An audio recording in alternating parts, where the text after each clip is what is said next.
All right, this is one of our segments on organization of a baseball practice, and it really follows along the lines of instructional design and how do you create an effective learning environment. And when we talk about baseball, one of the things that we realize is that baseball is about developing physical skill, and so if you're teaching muscle memory and so forth, you need lots and lots and lots of reps to do that. So let's take a quick look at how you might do that. Like we said, you want to be fast-paced with lots of reps. Coaches should quickly demonstrate a drill or technique and then really get out of the way. You want to transfer what you know onto your players, and so they need to practice it. You need to also shorten the distance when you're hitting or throwing ground balls and fly balls. You want to stay away from the one line, one coach hitting or throwing. I think we need to move past that. I think there's enough drills online, and especially in this program where you really don't have to do the stand in line thing. I think that you might put players in groups of 2 to 3 and then just have them rotate simply in and out of stations, and you're building skills along the way. So you want to have quick rotations and stations, and players are moving from one station to another, like I said, about every 5 to 8 minutes. Well, this is what it looks like. So example practice plan may be, we always encourage you to do some conditioning. I think players need to build their core. We've given you some basic core exercises that have nothing to do with weight equipment. You do have a few medicine balls that you can throw in there, but really can get enough out of it by just using a player's body weight in the flat ground. But you can notice here that we do things in about 5 to 10 minute increments. Core training, you're going to do different exercises. You may do in 20 minutes, you may do 5 or 6, 7 different exercises in 20 minutes.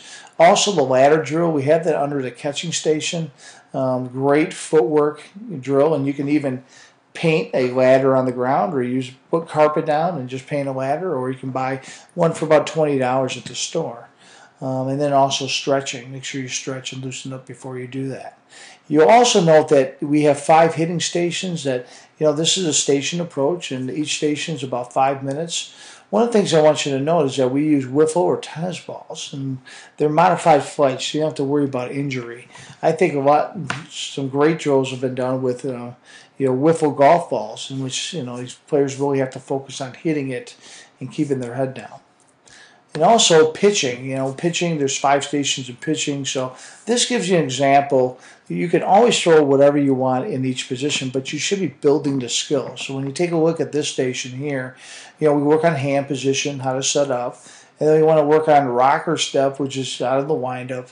And then once we do the rocker step, what comes next? The balance position. And then once you stride, then you want your backside to walk over the hat, or lift your backside up and over. And then you want to work on follow through, and you can do follow through and front side tower drills.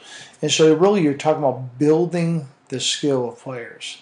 And so you start from the very beginning and you work your way up.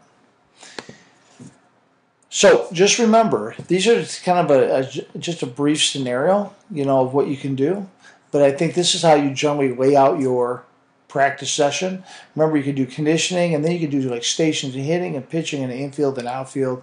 And then at the last part, maybe the last 15 minutes, you want to do situations with your players.